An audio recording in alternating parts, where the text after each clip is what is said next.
every Shabbos, I would stand by the Lubavitcher Rebbe when he would speak for hours and hours, and he had such beautiful things that he said, that like such uplifting messages and positive messages. And I said to myself, maybe I could put some of these ideas into song, get it out to the world, because the world needs to hear these beautiful messages of hope and what it means to have a neshama, to have a soul, what it means to be a Jew, and what we hope for and pray for.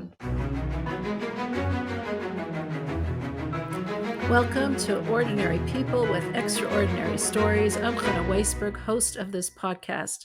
Joining me today, we have an incredibly popular guest. His name is Avraham Fried, and he is a star in the Jewish music world. Thank you so much for joining us and taking of your time. Took me almost 45 years. I finally made it to Chabad.org. What could I say? My lucky day. You finally made it. It. Which brings me to you've been on the top of the music charts for 45 years. What is your secret? What can you tell us? How did you stay there for so long? What do you think is your secret? That's a good question. What is my secret? I guess it's God's blessing. I don't know.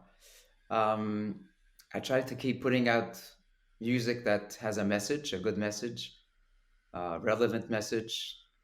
And I think maybe that's part of the secret. It's trying to stay relevant and inspirational. Right. Wow. Do you feel that your music has changed over the last 45 years? Not really. If you have a good menu, a good recipe for something, stick with it. It's fine. Right. Has society changed though? Has society changed in any way that you need to adapt to it? For sure. That's for sure. That has changed. But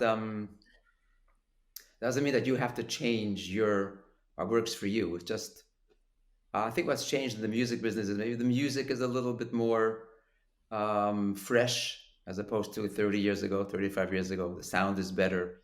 The arrangements are more punchy and exciting. But the overall basis has remained and should remain the same. Interesting. Tell us a little about how you got into your career. Like, how did it start? Did you always think that you'd be a singer? No. No. Like most singers would probably say the same thing. Yeah, to be a singer, never dreamed about it. I only sang in the shower or whatever, Never. Well, I noticed you singing when you were putting on your computer and you were getting nervous with the computer technical stuff. You were singing. That was calming you, I guess. Whenever you're nervous, hum a tune. It calms you down.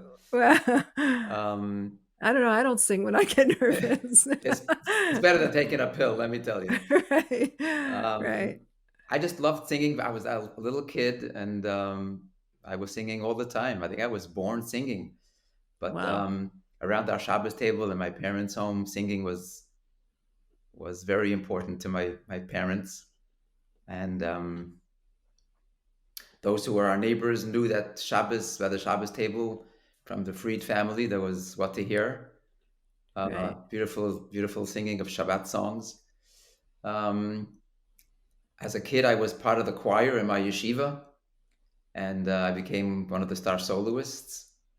And then my voice changed, as most voices do when you're a certain age.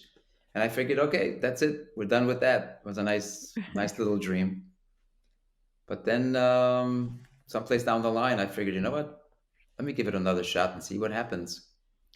And the biggest motivation was because every Shabbos, I would stand by the Lubavitcher Rebbe when he would speak for hours and hours. And he had such beautiful things that he said, that like such uplifting messages and positive messages. And I said to myself, maybe I could put some of these ideas into song, get it out to the world, because the world needs to hear these beautiful messages of hope and what it means to have a neshama, to have a soul, what it means to be a Jew, and what we hope for and pray for.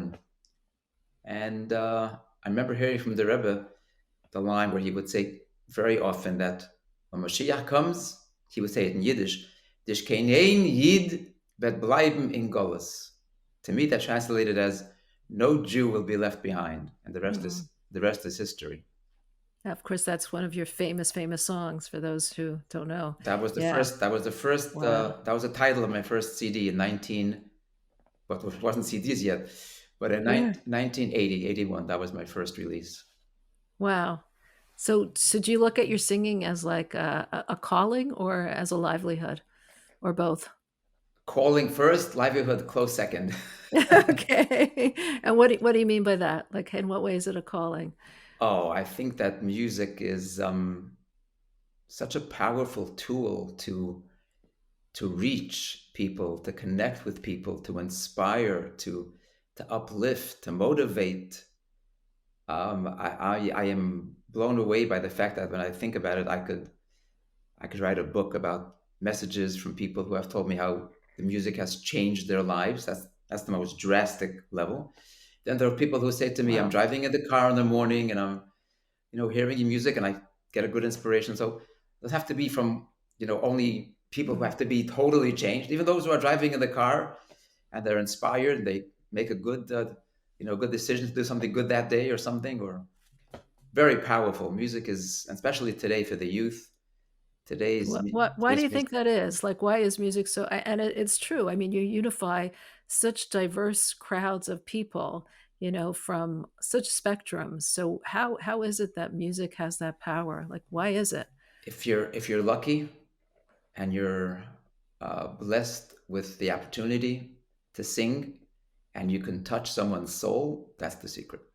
Mhm. You get past the body, you get past all the blockades, and you touch something in the listener's soul that makes a difference. Mhm. And I think that's the beauty of Chassidic music. A lot of music today that kids listen to are body, speaking to the Mhm. body music. We try to bring music that speaks to the soul. Starting with the Mhm. body, you want to dance, fine, you can dance. I got good dance songs, but Right. the message is about getting closer to God, feeling connected to something spiritual, something higher, and it's an amazing godly gift. Imagine music. Imagine a world without music.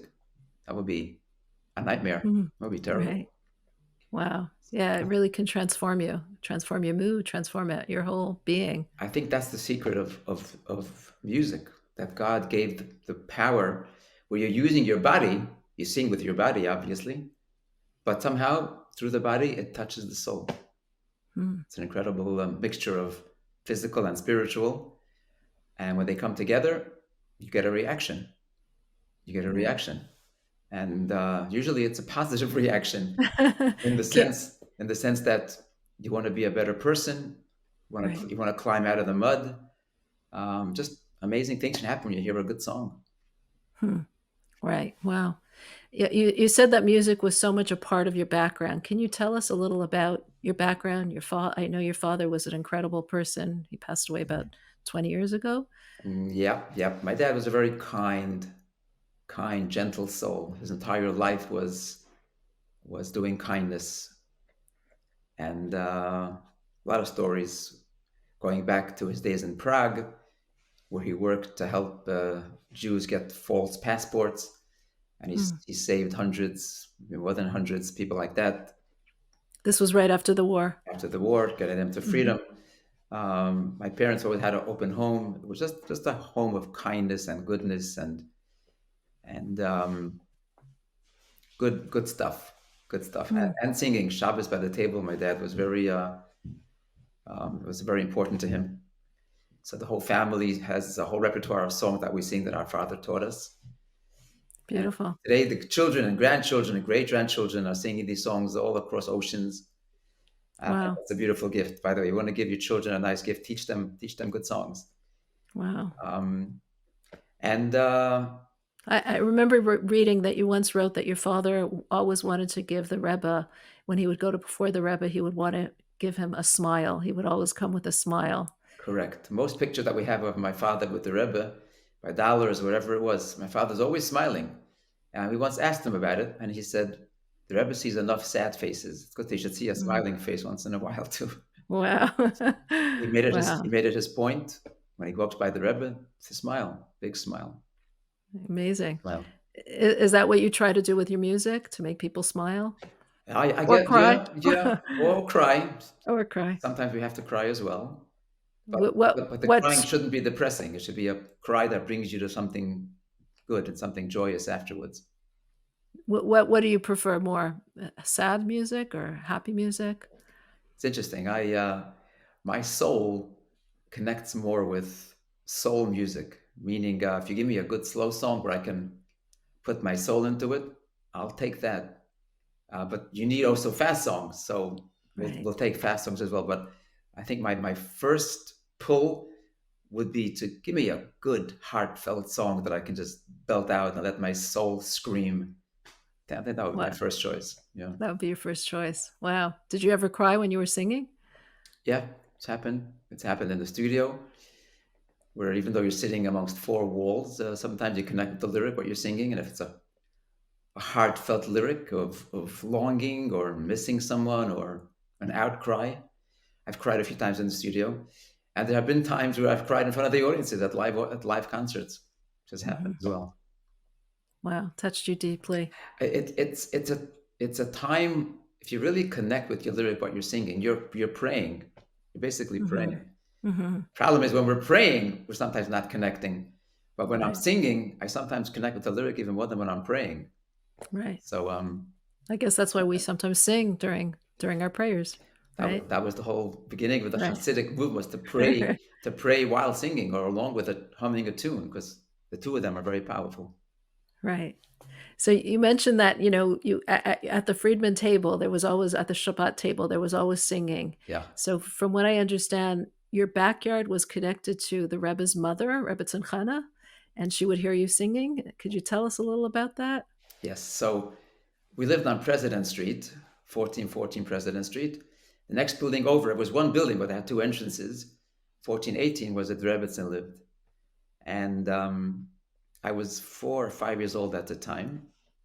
I don't remember much, but I do have a memory that she once gave me a quarter. We're standing outside the building, and my mom would take me to sing for her sometimes. I had the great merit to sing for her, Wow.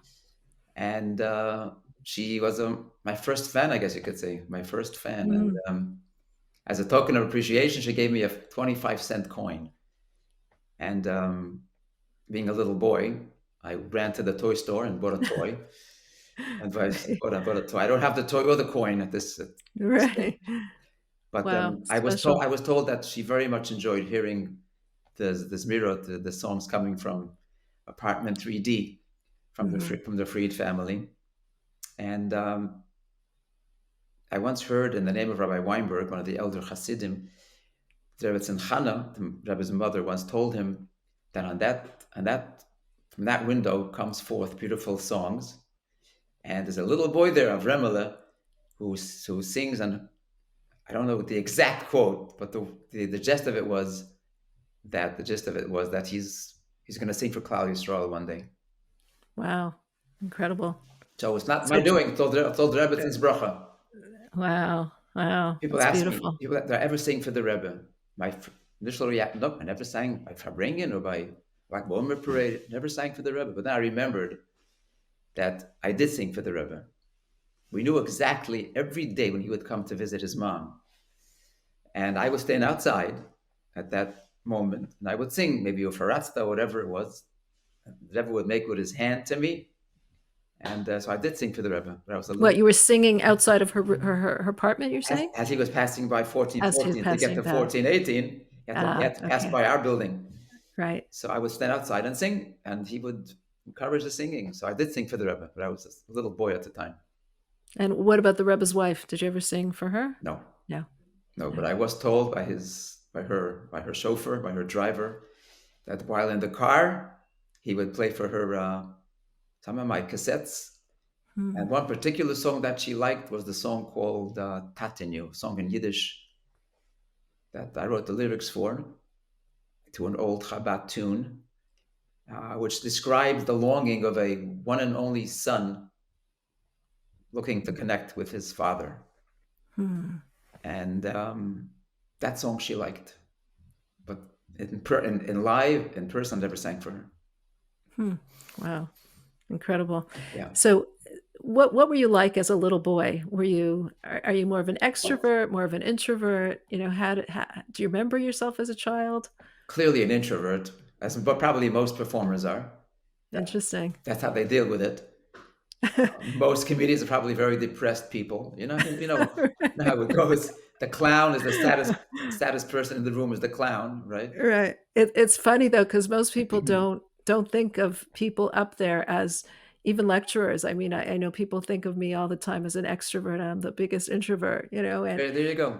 There you go. so how do you reconcile that introversion with getting up there on the stage in front of so many people? Is there two personas, the you and then the public you, the one that's performing in front of the crowd? Honestly, I don't know how I got past that. I don't know how we introverts, Hmm. shy people get past. I guess it's like telling the person who doesn't like to fly, get on a plane Hmm. and get used to it. Hmm. But to make that first step, I don't know how I did it. To this day, before going on stage, I say, this is me going on stage in Right. front of thousands of people to get out there and be so scrutinized and watched and listened to. Right. But so I don't know how I got past that initial leap. Hmm. But I don't think it's too. I'm not. I'm not. It's not a double. It's in my soul. I guess I was singing as a kid, so Right. just continuing, try to get past the shyness, and Hmm. I guess at a certain point, you're excited. You're not Hmm. shy. You're not as shy, but you just want to deliver. You just want to deliver. I think we have a bigger desire to deliver the goods since we feel we're not capable or we're not worthy Hmm. of it. Hmm. So it makes you work harder, it makes you dig in a little deeper. And So there I is guess you're not focusing on yourself. You're just focusing on the message that you're giving. Is that correct, it? correct. Yeah. And the results are Yeah. usually good. The results are Yeah. usually good. Well, it must be. You're on the top for so many years, so I guess so. Thank God. Right. I got to keep climbing. Can't All stop. right. Can't stop. Well, that's another thing that I noticed about you. You're very much into, first of all, thanking God for what you've been given, not attributing it to yourself, and also always wanting to do more, to achieve more, to accomplish more, not feeling like you've arrived, I guess. What makes you like that? Some 30 plus years ago, I went by for dollars by the Rebbe, and I told that I had a gig that night. It was a job, and the Rebbe gave me $1 and said, "This you'll give to charity before you sing."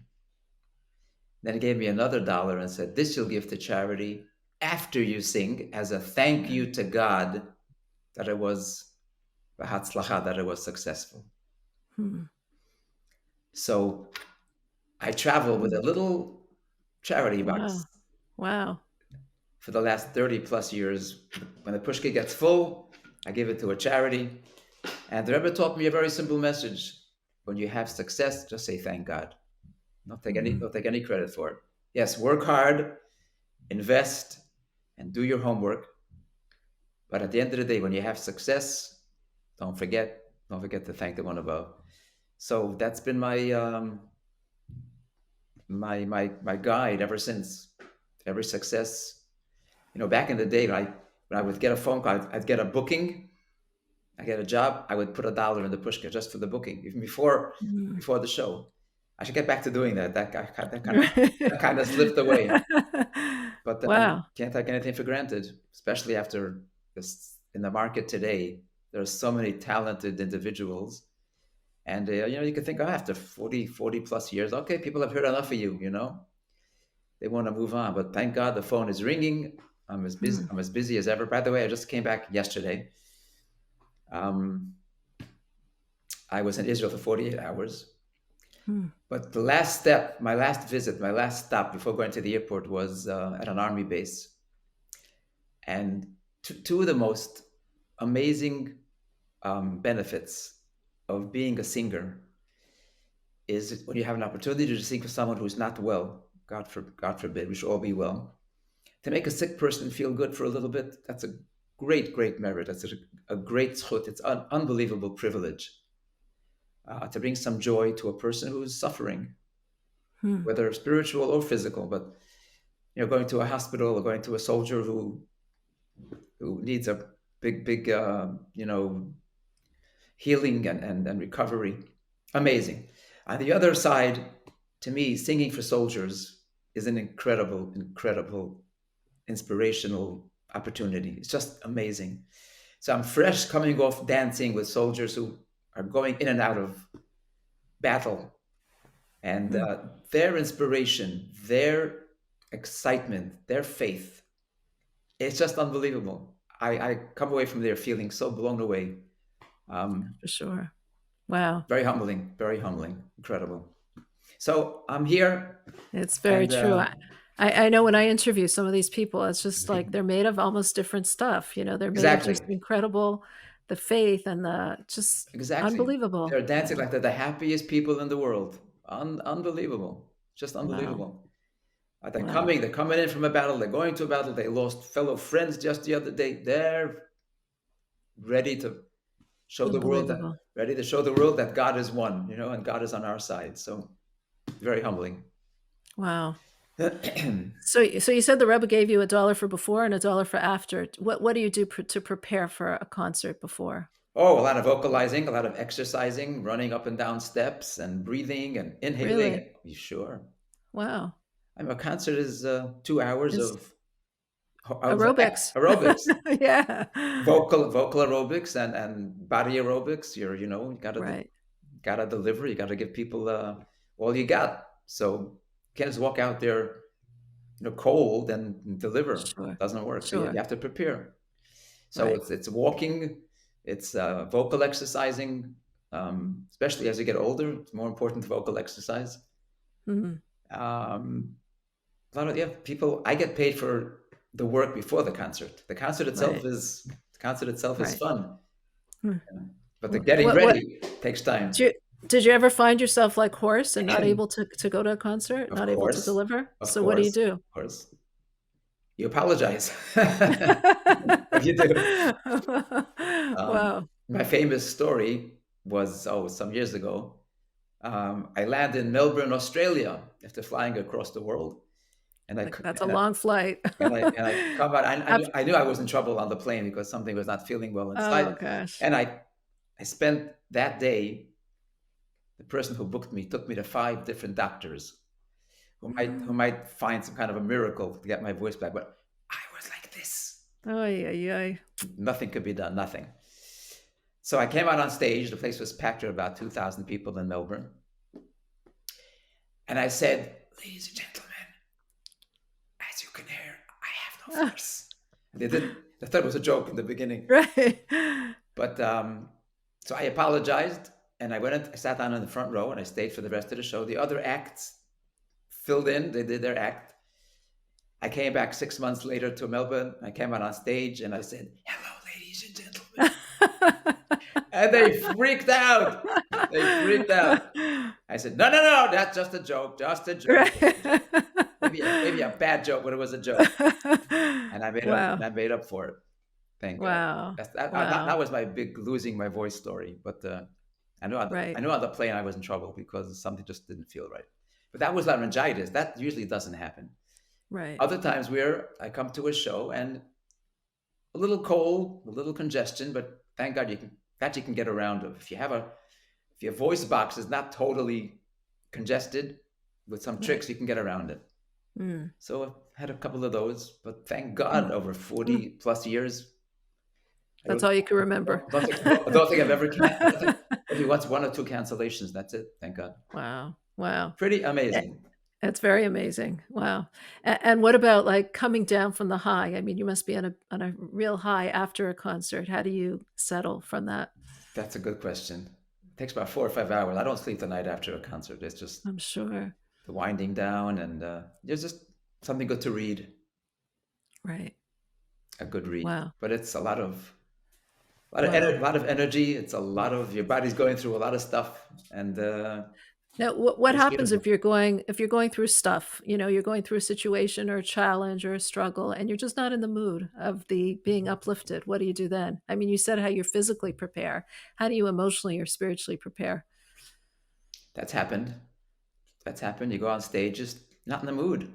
Humans have their ups and downs, their feelings, their highs and lows. And I gotta go out now and sing for 2 hours. I'm not in the mood. Right. Not in the mood. But then you slap yourself across the face and you say, "Hey, people are paying to come hear you." Right. So It's not about you. exactly, put all your stick aside, go out there and do the show, give them the best that you can offer, give them their money's worth, and the lights are coming on, the curtains are opening, and you got to step out there and deliver the goods. I And guess that gets back to, it being a calling as well, not just a livelihood, but it's actually a calling. right, And you once said a story that the Rebbe gave you a bottle of mashka, a bottle of I see, vodka. I see, Can you tell us? I see you did your homework, Hannah. I sure did. It took a while. Yeah, it was after a particular Farbrengen, where after Rebbe spoke for many hours with the Chassidim, he would give out a little bit of his wine that he drank from, the cup that he drank from, to thousands of Chassidim who would pass by. And it took a second. He would pour a little wine into your cup, and you continued. He said l'chaim to you, and you moved on. L'chaim v'livracha, to life and for blessing. And he moved on. It took a second. But it was very precious to get a little bit of the Rebbe's wine from his own cup. To the Rebbe's shluchim, to the Rebbe's messengers who lived, most of them live out of town and be his emissaries, or those who lived in town and was also the Rebbe's emissaries, he would give a bottle of vodka, a little bottle. The idea being that after Yom Tov, they would go back to their places, make a Farbrengen there with their constituents, and say something that they heard from the Farbrengen and share some words of inspiration. So one particular koshel bracha, as it was called, the cup of blessing, I went by as usual, and had my little cup ready to get my wine from the Rebbe, and he poured me a cup, a little bit of wine. I was ready to move on. But then through the corner of my eye, I see that I was moving his hand. Something's going on. I turned around, and I see the Rebbe is holding a bottle of vodka for me. Wow. And for a moment, I had never looked into the Rebbe's eyes. At that moment, I looked into the Rebbe's eyes, questioning. I didn't say a word, but I was asking Rebbe, "Are you sure this is for me? You sure there's no mistake here?" And he gave me the bottle. And to this day, when I'm talking about feeling, I'm not in the mood or something, I say, Right. hey, you idiot. The Rebbe gave you a bottle of vodka. Whatever you need, whatever inspiration, whatever kick you needed down the line, it was all in that bottle. So just get out there and get past your wall and just remember that bottle. That gives me inspiration till this day. Actually, recently someone sent me a clip of that moment, which I treasure. I have it on my phone. I look at it from time to time. Say, look, the Rebbe gave you a bottle. So that was my moment where the Rebbe told me clearly that I'm his messenger. So I'm humbled. Right. I'm humbled by that. Wow. What's the hardest part of being a singer? Finding good material. Right. Wow. Good songs are hard to come by. Not easy. Right. That's true. It's a great blessing to have great material. Is a great blessing. Right. Do you have a family? I mean, can you tell us a little about your family? Oh, what's the hardest part is traveling. Being away. If you have little kids, babies, and leaving the wife alone with babies and young kids, that's not easy. To miss some birthday parties, to miss things, to miss family get-togethers, not easy. But are you like most of the year out, like away, up and I do my traveling? share. I do my share of traveling. I always made it my point to be home for Shabbos when the kids were young. Shabbos to be home. But when the wife takes control and she says it's fine, you can go. You have my blessing. I'll be fine. And the kids say we'll be fine. That helps. That helps. Are your kids proud of you? Like, do they say that their father's this big singer that their friends all talk about? I suggest that next podcast you do with my kids and ask them. Right. That's a good one. Yeah. Right. I hope I'm making them proud. I hope so. Sure. So. Wow. Would you want any of your children to be singers? Nope. No. Are they musical? Very musical, very Yeah. musical. I love to hear my kids sing. I love it. I love it. But I love it. but why wouldn't you want them to be singers? It's just a tough, it's a tough run. Mm, It's tough traveling, and then it's the whole Baruch Hashem. mm, My kids are shluchim, doing the thing mm, all across the United States, mm. in Crown Heights. So we're proud, very very proud of them. And don't why change? Don't mess with success. Yeah, right. Success. So I'll do the traveling. so knowing now what you know about your career, would you have gone into it when you were younger? Absolutely, You would. Why is absolutely. that? Because you make a difference. You Mhm, make a difference. You have an impact. You're sharing a certain light that only a handful of people can say that they're in this family that have this merit to do that. mhm. Being in the music field is a small family, Right. and it's incredible, Hmm. absolutely incredible.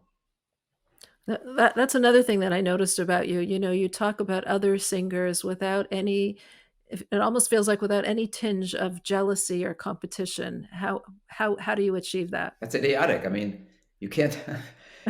If it's light outside, I'm going to come and say it's dark outside. Now it's ridiculous. I mean, God gave people talent, so to want to deny it or ignore it, or I mean, what's the point? What's the Yeah, point? but many people are jealous of those that are doing I might be jealous. I might be right. jealous, but I can't deny that there are people out there who have Mhm, joined, who are in the music field, that might have more talent than me, or a better mhm, voice than me, or a better whatever. That would be ridiculous to say that there's nobody else out there, or to deny that, or put that down. It would be right, ridiculous. right. On the contrary, sometimes that gives you the input to dig in and bring out more of yourself. Mhm, As competition is good. mhm. Right, Com- competition you Competition is only not healthy when you take it too personally. That's mhm, then it can become a poison. But otherwise, mhm, competition should be an impetus. Should be good. mhm. The guy has that guy has a good material. So go get some good material. Don't sit Right, around. Don't sit around. And right, uh, and God decides your level of success, and that's it. You hope for the best. right. So you mentioned before, that some of your songs came about through the Rebbe's teachings, like "No Jewel to Be Left Yeah, Behind" and others. yeah. What can you share with us some of the teachings of the Rebbe that most inspired you, or that most inspires you till today? I remember the Rebbe talking about one of the Baal Shem Tov's lines that Hashem loves every Jew like parents love a one Mm, and only child born to them in old age. mm, I said, wow, it's so beautiful. That's such a beautiful way of describing how God loves us. And I said, you know what? That deserves a song. That right. deserves a song. So I wrote a song describing this, first of all, the pain of not being near our Father's table, Mm, being exiled from our homeland. And the chorus is basically an outcry of Tata, Father in heaven, your one and only child, we miss you. We miss you. mm, mm, And we want to be back at your table. How long can a child be exiled from his home? right. And that's basically the gist of the song of Tatenu. And the Rebbe would always say that it's Mashiach is coming, and we're going to say goodbye to Gullus, going to be behind us. So we wrote a song called Goodbye Gullus. Mm, And actually, the first few albums were titles that I've heard from the Rebbe, like "The Time Is Now," which was mm, my second album. The Rebbe kept saying, "Yes, they did say like now it's okay. The time is now." mhm, Then "Goodbye Golas," and a lot of these albums were just things I heard from the Rebbe in a positive mm, way, in a hopeful way. And to this day, I'll turn down many songs because they're just too negative. I don't like mm. negativity. I don't like negative songs. What do you mean by negative? Like, in what way negative? Like too much pain and too much Oh, suffering and mm, not too much, not too much. mhm, I like more positive songs, uplifting, inspirational, not about how we're so down and so it's so dark and it's so bleak and it's so gloomy. That's not for me. Mhm. Give me a positive song with a positive message, and that has a better chance of ending up in my repertoire. Mhm. Wow, incredible. Light, light, light. We need light. We need light. Yeah, we need We need light. light. So you said about that time recently how you were with the soldiers and how that impacted you. Can you share with us any other stories that you've had? And I know you go to hospitals, and I know you go all over to people. Stories that you've had or feedback that you've had from your audience or from people who have listened to you. Um, one particular story. Nothing is coming to mind right away, but part of the blessing of being out there and people liking your music and they invite you to come sing for them if God forbid they're not well or in the hospital or going through a problem. Mhm. That is such an amazing gift that is just so priceless and so precious. I've had the good fortune of being many hospital rooms, sometimes moments before the person has passed away, the very last moments. Wow. And it's just incredible. What I do is just before I leave a hospital room, I turn to the person and I say, "Okay, I had the good fortune to sing for you, but now I want a blessing from you. Hmm. I don't want to leave a hospital room without a blessing from these people." Hmm. And I've gotten many blessings Hmm. recently from a woman who passed away, and I asked for certain blessings, and some of them came true. So Incredible. that's very emotional and amazing, and you walk out of Hmm. there and you say, "My God, there's such pain, there's suffering, there's." But you had a moment of light. You gave them some light. They passed away maybe with a little bit of a smile on their face. That's an incredible merit. That's unbelievable. Incredible. That's Sure. unbelievable. Um, so that's one of the greatest benefits of being a successful singer. Right. Yeah, they ask you to come, and that's priceless. And like I said, then singing for soldiers on the other Right. flip side, who are healthy, very healthy, Mhm. Right. and just facing an enemy who Right. wants to kill them, to give them joy. So you think that you're coming into a room of soldiers who are depressed, annoyed, they have families at home, little babies, wives, and children, and you think, oh my God, they're depressed and they're afraid and they're scared and they're hiding in the Hmm. happiest people, the happiest people. I mean, Hmm. they feel for their families. And actually, a lot of the soldiers, before I leave, say to me, do me a favor. I want to record you sending a message to my wife and children that are home because they've been home Hmm. for months now alone. And Right. so I'll do a whole roll of soldiers and send messages to their wives and children. Wow. But they are on fire. They're on fire. They want to fight this good fight, the fight of goodness over darkness, light over darkness. Wow. And they're dancing and they're with their guns, with their weapons, and with their heavy boots. They're dancing, kicking up the stand. It's just incredible. Unbelievable. Unbelievable. You've been all over the world. Was there any place that really made an impact on you besides this one in Israel? Like a memorable concert. Um, I remember my first time in Alaska was quite an experience because Oh, I was never to Alaska. It right. was quite cold. People came with their huge coats and hoodies and so that was interesting. But like I said, if being around the world and having this chus to sing for Jews all over the world, every place is special. Every place is Mm, really special. Eretz Yisrael, Israel is special because I guess because of the pain, they need to release mm, more joy and more energy. So mhm, they're great crowds in Israel. Israel is just a great mhm, crowd. They come to sing. They join along. They just make your work a lot easier. mhm, And when the crowd sings along, the performer has not only an easier job but a more enjoyable job. To sing with them, thousands of people in unison, beautiful. absolutely. Wow. You're flying high. Nothing better than that. Right. Wow. So, when we're down or when we need inspiration, we'll often listen to you. What do you listen to? My wife. You like okay. Um, that's a good question. To be inspired, who does the inspiration for me? I don't know. I try to inspire myself somehow. To look inside myself and just dig in and find that inspiration. Because as a public servant, you don't have much time to be wallowing or busy with negativity. Got to be up. You got to be positive. People are looking up to you, expecting things Mm, from you, and you have to deliver. Got to mm. deliver. So I guess that works for me. Is there anything that you study specifically that makes you feel more connected or more inspired?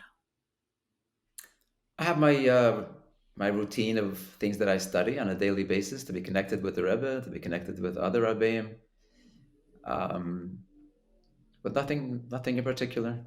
Mhm. Nothing in particular. No. Right. Wow. When you look ahead to to the future, what would you like to see for yourself? Musically, obviously, musically speaking, I keep looking and praying for material for songs that will uplift Klal Yisrael. That's that's my musical prayer because I basically touched every subject already. I've covered all subjects, Mhm. and I'm running out of ideas, frankly. Right. Right. Um, but music is infinite, so Right. a good lyric, a good hit song can come at any moment. Mhm. And especially now, music is critical to keep people on their feet, sane, hopeful. Um, so today more than ever, this shlichus, this mission of inspiring and uplifting people is now. Right. To be a light unto the nations is now, and Y music is a great way to do that. So I remember shortly after, I mean, a little while after last October 7th, there were people who were saying to me that they don't feel it right to listen to music or to smile or to dance or to do any of these things because of the sad situation. What would you respond to them? I would ask them: Are they going out to eat once in a while? Mhm, Are they eating their favorite foods? Are mhm, they going to watch a movie? mhm, If the answer is yes, then you got to dance. mhm, Then you got to sing. If you're totally honest and you're really feeling such pain that you're not going out, you're staying home and you're gloomy and really mhm. depressed, then then we have Then maybe you should sing even more so, right? yeah yeah Right, then we have to talk about right, about you dancing or singing. right, But if the other things in life hasn't changed, you're going out to eat with friends, and you're kibitzing, and you're schmoozing, and you're having your favorite steak, and right, you're taking time to get a suntan, or whatever. right. Then you can sing and dance. That's okay. Okay. Mhm, And I don't particularly think that, obviously, not just to go and you know just for no reason, but if you're hearing a good song and you're connecting to something spiritual and you're feeling the need to dance and experience some let out some energy to connect, mhm. then that's perfectly fine. Perfectly fine. Obviously, we're dancing with broken hearts, but got to keep Right, dancing. Got to keep dancing. right. The Okay. song, the song must go on. The They, song must go on. yeah, they can break us, but they can't take away our song. God forbid, if they Right, take away our song, we're finished. right. Would you like I really thank you for spending the time with us. Was there anything that you'd like our listeners to know about you or any closing remarks that you'd like to share with us? I just want to give a blessing. I just want to give a Please, whatever sure. whatever they know through my songs. Right. They want to feel my heart and my soul. It's in my songs. Well, we'll take your blessings. That's it. My blessing is that we should all have a wonderful, happy, and healthy, sweet new year. We deserve it. We've earned it. Mm, And it's long in coming. And after the darkness has made such a spectacular reappearance, um, it's time for the light to chase away that darkness. And everyone has the obligation to share their light, whichever way they can, to chase away the darkness. And I believe that that big day of light is very close. We just need to band together and everyone share their rays of light. And God willing, Simchat Torah will again become a very, very happy, joyous day on our calendar that will wipe away the darkness, and we will dance and sing and never stop. Amen. Thank you. Thank you so much. Thank you for joining us. Thank you for sharing your heart and soul with us, as well as your songs. And Thank you. thank you for your inspiration. Thank you. Continue on and have continued success in everything that you do. Amen. Same to you. Thank you. As a fan of Avraham Fried's songs and somebody who has been listening to them and singing them for so many years, it was great to have that opportunity to actually interview him in person and get to meet the person behind the songs. What I loved most from this interview was how he views his singing as such a calling. It's not just a matter of a livelihood, it's not just a matter of creating the songs, but how he tries to use his music in such a way as to inspire people and to spread messages that the world needs to hear. I loved how he said that music is really also just like a prayer. It really is a prayer in how we express ourselves and express our longings. I really enjoyed hearing how his original music was started from messages from the that he was listening to from the Rebbe's Farbrengens, like "No Jew will be left behind," how the Rebbe always said this, and how he decided, let's make that into a song. Let's make that accessible, that idea accessible for people. The time is now. Gullus needs to end. This is all things that deep ideas that he made so accessible and so simple and obvious to us through song, and how song could really accomplish that in uniting us all. I also really enjoyed his humility as a singer. He's been on the top of the stars for so many years, but he does not attribute his success to himself. Obviously, he works hard at his field and he takes it very seriously, but he thanks God constantly for the blessings that he's been given and for the opportunities that he's been given to be able to take this tool and this art of his and really infuse people with it. I was also touched very much by his when he explained how he personally gets emotionally when he visits the people who are sick in their hospital, and he looks at that as a tremendous opportunity for him to get a blessing from them and to be inspired by them and to be able to give back to them even in their last moments. And how he also looked at the recent trip to Israel, where he was able to inspire the soldiers, as an opportunity to really be inspired by them and by their singing and their happiness, and how he explained that sometimes you go to inspire others and really you become inspired by them in your own way. But most of all, I really, really enjoyed how he takes his tool, how he takes his talent, and how he uses it to spread messages of goodness and godliness and spirituality to our world. And perhaps the takeaway messages for each and every one of us, how we can somehow take the tools of our trade, take the talents that we've been given in our own way, in our own capacity, and use it to spread a message of good. It's not just a talent for us to enjoy on our own on a personal level, but it's something that we can use to really create a better world. And that was a message that I loved. If you enjoy watching these podcasts, I hope that you are subscribed on Chabad.org/extraordinary. Please comment. We love to hear your comments, your thoughts, your feedback. Please also look for us on Spotify and Apple so you can see us, heart us there, give us a liking, give us a rating.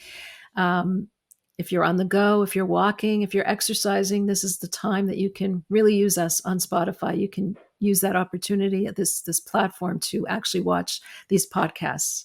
Thank you so much for watching, and thank you so much for being part of the extraordinary community.